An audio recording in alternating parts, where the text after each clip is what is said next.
Ah, vous cherchez les bonnes vieilles valeurs?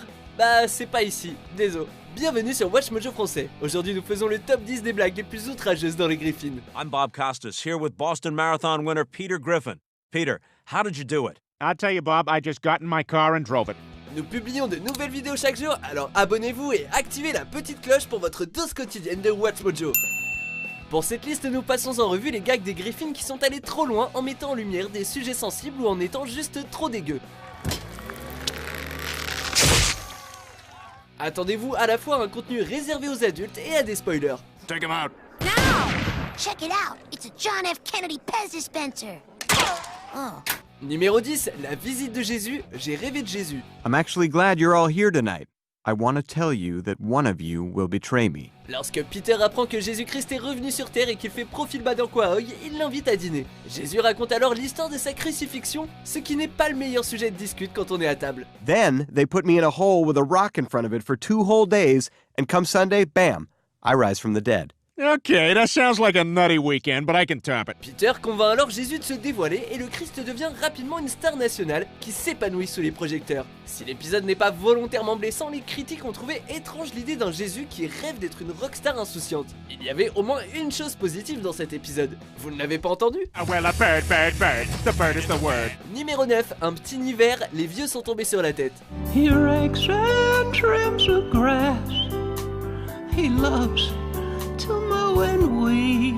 La série Les Griffins est fière de ses chansons, mais là, c'est costaud. Herbert, le vieil homme glauque obsédé par Chris, emmène l'adolescent au restaurant. On le voit ensuite chanter un petit hiver dans sa tête de la petite boutique des horreurs, incarnant Audrey alors que Chris incarne Seymour. We snuggle watching Lucy on a big, enormous 12-inch screen. Apparemment, on est censé éprouver de la sympathie pour Herbert parce qu'il est vieux et cherche l'amour. Mais ça n'excuse pas le fait qu'il traque un ado. Tout ce que fait la scène, c'est rendre son obsession encore plus glauque. Et s'habiller comme Denaride n'aide pas non plus. Somewhere that's green.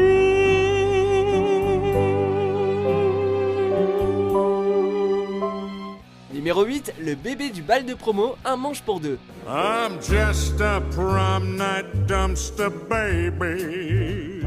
I got no mom or dad. La scène s'ouvre sur une fille dans un bal de promo qui met quelque chose dans une poubelle. Et c'est là que ça devient dérangeant. Un bébé avec une voix à la Sinatra chante son blues d'être abandonné et rejoint d'autres enfants perdus qui se pavanent tout en se servant de leur cordon ombilical comme d'une canne. I miss my mom, but she's at the prom. so I'm a prom night dumpster baby.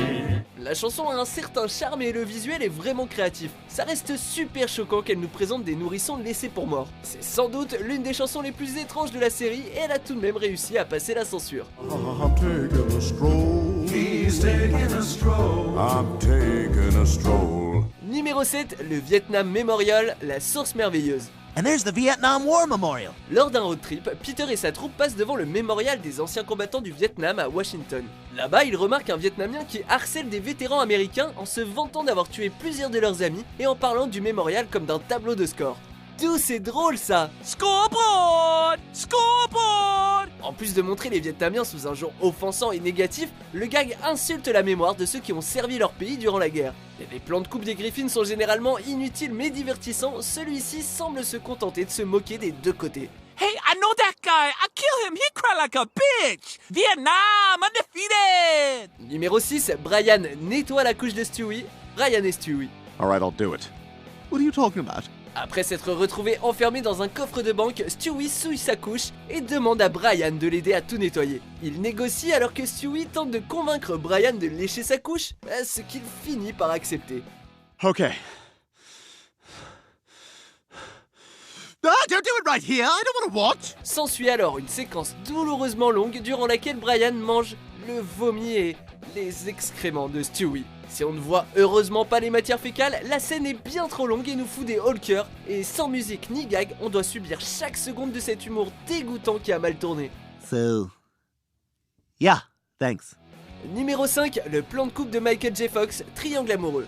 You only have 2 white shirts? Well, I had a third one, but it got ruined at that wine tasting at Michael J. Fox's house. En se rappelant ce qui est arrivé à l'une de ses chemises, Peter parle d'un gag censuré. See, he has this disease, and it makes him shake a lot. And what with all the shaking, he spilled his wine all over my shirt, and my shirt was ruined. Il devait montrer Michael J. Fox qui renverse du vin sur la chemise de Peter à cause de la maladie de Parkinson dont il souffre. Peter explique pourquoi il n'était pas question de le montrer avant de le montrer quand même. So, anyway, that's what happened to my shirt. I'm glad we took the high road on this one. What's that? Oh wait, now they're telling me they do want to show it. C'est pas la première vanne sur Parkinson, il s'était déjà moqué de Mohamed Ali. Looks like Muhammad Ali drew this. What a dumbass. Mais là, ils ont eu l'audace de dire qu'ils ne voulaient pas le montrer et paf, ils le montrent et tentent de récupérer des rires gras sur le dos de Michael. I really like the finish on this Shiraz. Son of a bitch, what is your problem? Numéro 4, les changements de sexe du père de Quagmire, le père de Quagmire. And while I'm in Quahog, I plan to have a sex change operation.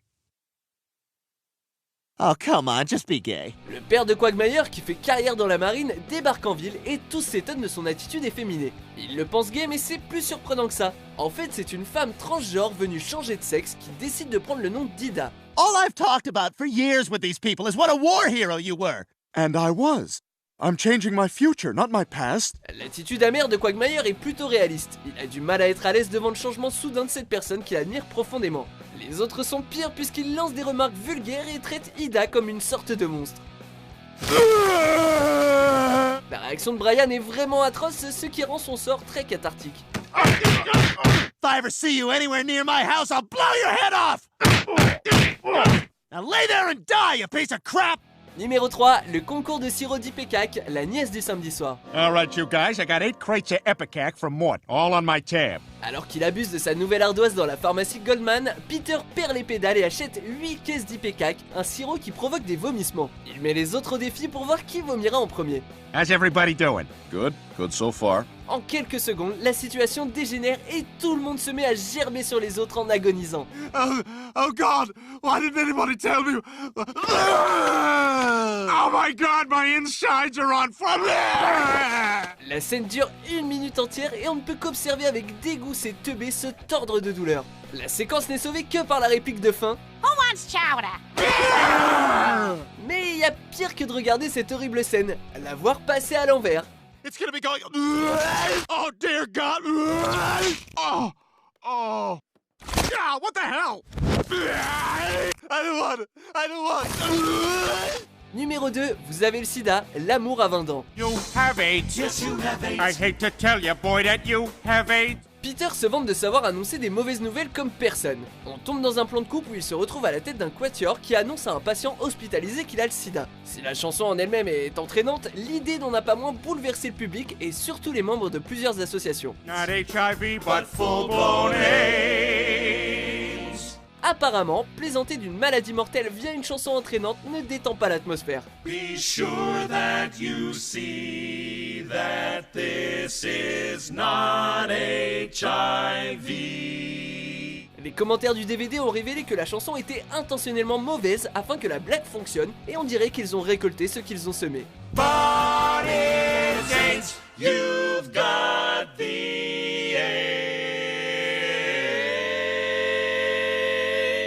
Avant de dévoiler notre vainqueur, voici quelques mentions honorables. It's just so horrible. I'm sorry, Lois. I thought if I shook him enough, he'd stop crying. I haven't felt a rush like this since I won that marathon. Hey, Lois, if I was gonna kill myself, do I slit my wrists this way or this way? Sideways for attention, long way for results. Numéro 1, il me faut un juif, l'argent ne fait pas le rôdeur. Wondrous dancing speck of light, I need a Jew. Parce que les Griffins ont des problèmes d'argent, Peter souhaite rencontrer un juif qui pourrait l'aider à gagner plus et joue évidemment avec de vieux clichés. Désespéré, Peter se met à chanter qu'il lui faut un juif dans une chanson en style hébreu avec juste une phrase de trop. Even though they killed my Lord, I need a Jew. D'ailleurs, l'épisode a été qualifié d'antisémite par la Fox et c'est Adult Swim qui l'a diffusé après l'annulation de la série. Now my troubles are all through, I have a Jew. Hey, reste de l'épisode est plutôt calme selon les standards des Griffins, mais cette petite pique a ouvert la porte à encore plus de critiques envers la religion dans les épisodes suivants. Shalom, Jews! Vous êtes d'accord avec notre sélection? Jetez un coup d'œil à ces autres super vidéos de WatchMojo français et n'oubliez pas de vous abonner pour être au courant des nouveautés.